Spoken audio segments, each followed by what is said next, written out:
This video is brought to you by 5paisa.com. Download the app now. नमस्कार, मैं हूं आलोक जोशी और आप देख रहे हैं बिज अड्डा। शेयर बाजार में बुल रन यानी अंधाधुंध तेजी का दौर अभी चलता रहेगा या फिर बुलबुला फूटने वाला है? ये सवाल पुरानी जुबान में लाख टके का सवाल था, लेकिन अब ये कुछ लाख करोड़ रुपए का सवाल हो चुका है। अगर बाजार में तेज गिरावट आ गई, जिसे बाजार टूटना कहा जाता है, ऐसा क्यों? ऐसा इसलिए कि देश में सभी लिस्टेड कंपनियों के शेयरों की कुल कीमत यानी बाजार का कुल मार्केट कैप अब 235 लाख करोड़ रुपए है। 235 लाख करोड़ रुपए। इसमें 1% की गिरावट भी 2 लाख करोड़ रुपए से ऊपर ही होती है। फिर कहीं 30-40% का झटका लग गया तो क्या होगा? ये बात मैं आपको डराने के लिए कतई नहीं कह रहा हूं। मेरा पक्का यकीन है कि लंबे दौर में अगर मोटी कमाई करने का कोई रास्ता है तो वो शेयर बाजार से बेहतर रास्ता नहीं हो सकता।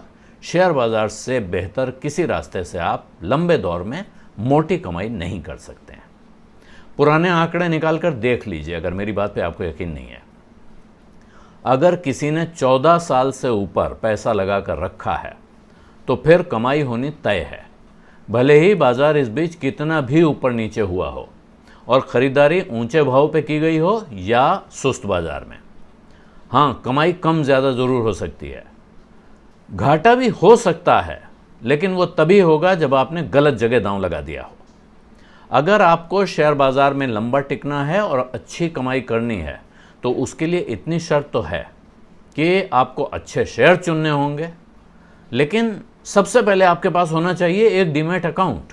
और यहाँ आपके लिए एक आसान रास्ता है इसका।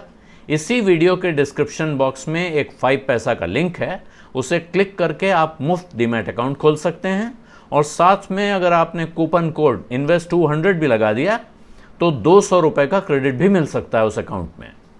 शेयरों और ट्रेडिंग के बारे में कुछ और जानकारी भी आपको यहीं मिल पाएगी, लेकिन नियम और शर्तें ध्यान से पढ़ना न भूलें।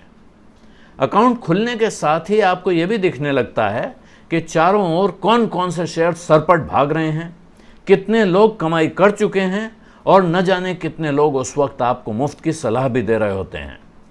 यहीं सावधानी सबसे ज़रूरी है। कंपनी वो चुनिए जिसे आप खुद अच्छी तरह से जानते हों या आपके भरोसेमंद एडवाइज़र ने आपको उसे खरीदने की सलाह दी हो।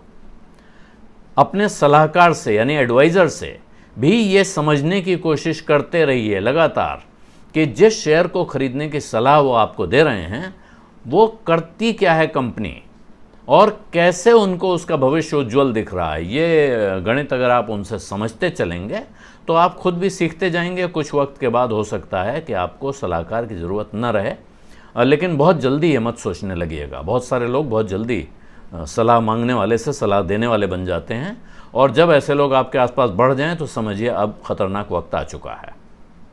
अभी बाजार जहां है वहां ये खतरा दिनों दिन बढ़ता जा रहा है कि किसी भी दिन तेज गिरावट आ सकती है या गिरावट की शुरुआत हो सकती है। यानी किसी एक दिन तेज गिरावट नहीं आएगी, लेकिन जो गिरावट शुरू होगी फिर वो धीरे धीरे धीरे गहराती जाएगी। ऐसी हालत में करीब करीब सारे शेयर गिरते हैं। जब तेज मंदी आती है तो फिर कुछ बचता नहीं है, सभी गिरते हैं। लेकिन अब फर्क क्या होता है? कुछ ऐसे होते हैं जो गिरकर संभल जाते हैं, आसानी से संभल जाते हैं, और बहुत सारे ऐसे होते हैं जो उस गिरावट के बाद फिर ऊपर नहीं आ पाते। बुल रन या तेज़ी के दौर के ख़त्म होने की जो निशानियां बताई जाती हैं उनमें से एक ये भी है कि जब बड़ी कंपनियों के शेयर चढ़ना थम जाए, कम हो जाए या हल्का पड़ जाए या उनमें कमज़ोरी दिखने लगे। यानी आपको लगे कि साहब जो इंडेक्स स्टॉक्स हैं, जो लार्ज कैप कंपनियां हैं, उनमें रफ्तार नहीं दिख रही है, वो बढ़ नहीं रही हैं, वो चढ़ नहीं रही हैं, लेकिन उसी वक्त अगर बहुत सारी छोटी कंपनियों के शेयर तेज़ी से भागते ही रहें, वो रुके नहीं या थोड़ी बहुत सांस लें फिर भागते दिख रहे हों, तो फिर इसे गंभीर खतरे का संकेत माना जाता है। यही वक्त होता है जब बहुत सारे लोग ऐसी छोटी और कमज़ोर कंपनियों के शेयरों में फंस जाते हैं जहां से निकलना फिर मुमकिन नहीं हो पाता। अब छोटी कंपनियों में अच्छी कंपनियां भी होती हैं और ऐसी कमज़ोर कंपनियां भी। ये आप कैसे पहचानेंगे, ये बड़ा एक विकट सवाल है। जैसे आज की तारीख में अगर आप देखें तो तिमाही नतीजे जो आ रहे हैं उनमें बैंकों पर भारी दबाव दिखाई पड़ रहा है और उसकी वजह भी साफ है। ज़्यादातर छोटे और मझोले कारोबारी इतनी दिक्कत में हैं कि कर्ज वापसी पर बहुत बड़ा सवालिया निशान लगा हुआ है। इसके बावजूद बाजार में गिरावट के झटके आकर रह जाते हैं तो उसकी वजह यही है कि बाजार में पैसा लगातार आता जा रहा है। बड़े फंड भी पैसा लगा रहे हैं और छोटे निवेशक भी। बड़े फंडों के पास भी जो पैसा है वो ज़्यादातर छोटे निवेशकों का पैसा है। और अच्छी बात ये बताई जा रही है कि इस बार जो बाज़ार में लोग आए हैं वो थोड़ा लंबा सोच के आए हैं और रातों रात कमाई के इरादे से कम आए हैं। यही वजह है कि पैसा SIP के ज़रिए और म्यूचुअल फंड्स के रास्ते से काफ़ी आ रहा है। अब रहा सवाल कि छोटी कंपनियां बढ़ रही हैं तो चिंता क्यों करनी है। तो ये पता लगाना बहुत मुश्किल है कि इनमें से कौन सी छोटी कंपनी आगे जाकर बड़ा सितारा बनने वाली है और किसके सितारे ही गर्दिश में आने वाले हैं। जो कंपनी आगे जाके बहुत तेज़ कमाई देगी, जाहिर है वो बाकी बाज़ार के मुकाबले ज़्यादा फ़ायदा देगी, बहुत मुनाफा होगा आपको, लेकिन ये पहचानना बहुत मुश्किल है।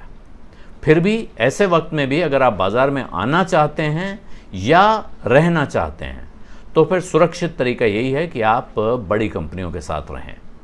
अगर छोटी कंपनियों में आपने इस बीच अच्छा मुनाफा कमा लिया है तो भी सलाह ये दी जाती है कि उसमें से कम आधा निकाल लें और बड़ी कंपनियों में या इंडेक्स फंड में ट्रांसफ़र कर दें, ताकि गिरावट के वक्त पैसा हवा होने की आशंका कम से कम हो सके। और दूसरा रास्ता ये है कि आप बड़ी कंपनियों के लिए लार्ज कैप फंड में और भविष्य पर दांव लगाने के लिए मिड कैप और स्मॉल कैप के म्यूचुअल फंड्स में कुछ पैसा लगाते रहें। इससे आप अपने जोखिम को कम कर सकते हैं। बाज़ार में कमाई बहुत होती है लेकिन जोखिम भी होता है और समझदारी इसी में है कि आप अपने जोखिम को कम करते रहें। मॉडरेट कमाई भी जिसे बाज़ार में कहते हैं, 15, 16, 18% भी कमाई अगर आप करते रहे तो फिर लंबे समय में पैसा मोटा बनता है, ये पक्का समझ लीजिए। बिज़ अड्डा में आज इतना ही। अब इजाज़त दीजिए। धन्यवाद। नमस्कार।